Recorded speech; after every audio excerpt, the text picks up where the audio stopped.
you and your health. So no questions too tough, no questions too dumb, and no questions too embarrassing. You know, we can even see your face. Whatever you want to talk about, I'm here. Now, in my practice, I get a lot of people come in with knee complaints. You know, especially as you get a little bit older, especially if you're active, if you're out there and you're running. And of course, in modern America, a lot of us are overweight. Me too. Me too. I'm not throwing any stones here. And carrying the extra weight is a big burden on joints, especially the knee joint. And I came across this little piece and I thought I'd share it with you. And one of the funny things I saw was that what most people don't quite understand is going downstairs is more difficult than going upstairs. And one of the recommendations this guy made was that you could walk backwards. If you walk backwards, you're using a different set of muscles. It'd be less stressful on the knee. When I read that, I laughed because I thought, if I told that to a lot of patients, they'd end up falling. So whereby, in theory, this may be a good idea, I'm not so sure in practice you should be doing it. And I bring it up to make you understand that, you know what we humans are? We're just muscles and bones. And you got to respect that. Because if you don't, you're going to have problems. The reason that you have more discomfort, more pain in arthritis as you go down is because of gravity. There's more pressure.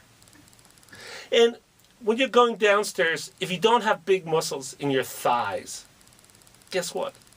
You're going to have more pain in the knee. Because those big muscles in your thighs, they absorb some of the pressure and the strain and the angst and all the rest of it. So what can you do if you don't have big muscles? What's a simple little technique at home that you can do? Well, I like this one. Is you lie on the ground, you just lie down, you bend one leg, and then you lift the other leg up straight. So one leg is bent, one leg is straight, and you lift the leg up, the straight leg, for about 6 inches or so off the ground, and try and keep it there for 10, 20, 30 seconds. That will straighten it. And this is a very, very simple way. It's an easy way. It's just, you know, it's not too stressful. You're not going to hurt yourself. You're not going to fall. If you can only do 5 seconds, you can only do 5 seconds. But you build it up. You build it up. When people start exercising, they want to. They all of a sudden they think, I'm going to do this. I'm going to be an Olympic champion. Oh, really? I mean, be realistic. Just do it for 5 seconds and build up the muscles slowly but surely. And don't forget, when you do it on the right side, you got to do it on the left.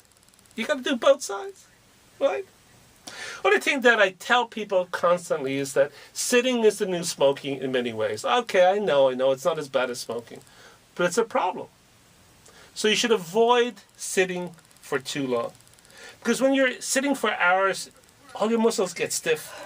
And then if you start to go down the stairs, you're going to be hobbling. You're going to have more pain. And you may fall. It's not a good idea. So, whereas I think it's amusing to go downstairs backwards, it might be easier and less stressful on your knees. I think there's a fair chance if you do that, guess what? You might fall. So maybe not. But I do like that little exercise. Now, at this time of the year when people come into me, and some of them have influenza, not that many, flu-like illnesses are much more common. And you're a lot less sick with flu-like illnesses. And people always ask, well, how can I tell the difference between a cold and influenza? Well, a cold is something you can work your way through, generally speaking. Right? You feel miserable, you feel lousy, you're fatigued a little bit, but you're not that bad. And you got Rudolph the Red-Nosed nose because you're blowing it all the time. And incidentally, Vaseline is a very good choice for a little rub on the nose there to stop that. Or as somebody keeps telling me that this is a design flaw, that the skin there underneath your nose should be tougher.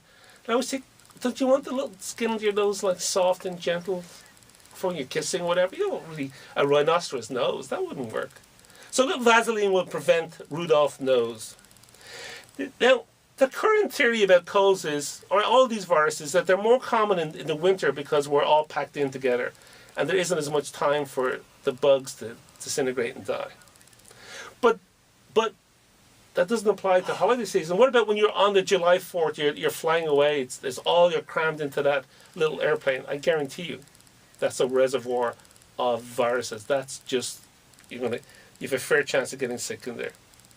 So, the best way to treat a cold is prevention. Yes, I'm not kidding. So what you want to do is you want to wash your hands regularly. Hand washing is the most effective. If you can't do that, you can use one of those little pure oil things. Try to avoid shaking hands at this time of the year. If somebody has a cold, they need to be sneezing into a tissue. They need to cough into their elbow crease. Because when someone tells you, oh, I have allergies, it's not contagious, they don't really know that. That could be the beginning of a cold for them. And you're going to find out whether it's allergies or a cold several days later when you've been exposed and if you develop the illness. So sneeze into a tissue and encourage your co-workers to do the same. So what do you treat a cold with? Well, I know you're not going to like this. You treat a cold with time. 5 to 7 days, you're going to be better. And there is no magic bullet that's going to make you better quicker. And it doesn't matter if you have a major presentation. It doesn't matter if you've got a wedding to go to. It doesn't matter. It just doesn't matter. The virus doesn't care. It's a virus. And even if you go to your doctor and you get into an argument with her and you persuade her to give you the 5-day antibiotic because it's worked for you in the past, because after you take it for 5 days you're better, guess what? You would have been better even if you hadn't taken it. And all you're doing is running yourself up for the risk of having a side effect from the antibiotic. So, the remedies for a cold are very simple. Rest, extra fluid, and take an anti-inflammatory, which will treat the achiness and the fever and all those other kind of yucky things. I personally prefer ibuprofen. I like it in high doses for an adult, like 600 milligrams 3-4 times a day. I do use steam. That's very good. If you remember Joanna, the expert we had on earlier in the show, talking about voice, steam is good. Helps the little vocal cords. Helps if you've got laryngitis. Of course, if you have laryngitis, you should minimize your talking. Stay off your cell phone. Stop all the talking. And that's really all you can do. I like guanefacin, which is you find in cough syrup, loosens up the spit, loosens up the secretions. And I tell you the thing that doesn't work, which is vitamin C, ginger, zinc. They're all ineffective. If you want to spend the money, it's your money. I'm not going to object to it. I saw a woman this week. She arrived in, and guess what she had? A virtual pharmacy on the counter. I counted up, she must have spent like $90 in the pharmacy on all kinds of stuff trying to get rid of her cold. And she was most disappointed when I said to her, I don't have the magic pill. I just don't have it. I don't even have my Harry Potter wand. I left it at home. So you're on your own and it's going to go when it's going to go. That's just how it is. 888-539-2980 is the number to call. And you can call and ask whatever's on your mind about your health. Doesn't have to be what I'm talking about. That's 888-539-2980. One of the other favorite things is I like to bring up supplements. And when they pop into the news again, I always like to chat because, you know, a lot of my patients and a lot of you listening spend a lot of money every month on supplements. And one of the most popular, in fact, the most popular supplement at the moment in the United States is fish oil. And there was a little study out this week talking about it. And what they were saying was, when you go in and you buy fish oil, is it fish oil? Are you getting the bang for your buck? Because there's two important parts to fish oil. DHA and EPA.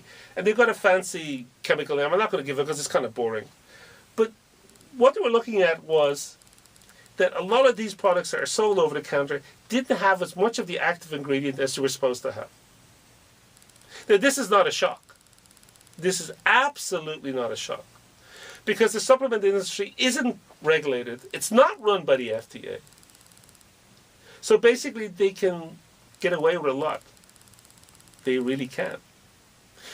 GlaxoSmithKline, the big pharmaceutical company, they do manufacture one that has consistent levels, but it's way, way, way expensive. So if you want to spend that money, that's up to you. The data on fish oils, what they're working on, is very complicated. And the more that we look at it, the less sure we are that it works. There's no question that fish oil in natural form from wild salmon or sardines is very good for you. Very good for your heart, may help prevent dementia. I'm not going to argue that. The question is, do supplements work? And that's a little bit of an open book. And it depends on how you read the data. And I know there's going to be, I know I'm going to get emails. I know people are going to say that the fish oil has saved their life. But we're talking about the science of it. And here's the advice I generally give to people, and it's very simple, very straightforward. I prefer if you ate fish, at least twice a week, because there's several benefits to that. I know you're going to get the good stuff. I know it's going to be heart protective, and it's going to help your brain. And the days you're eating fish, you're not going to be eating bad stuff. You're not going to be eating a hamburger or other red meat. You're not going to be doing damage to yourself. 888-539-2980. Remember, on this show, no questions too tough, too dumb. We're here for you. No questions too embarrassing. Whatever you want to ask about your health, 888-539-2980. This is Dr. Chamberlain.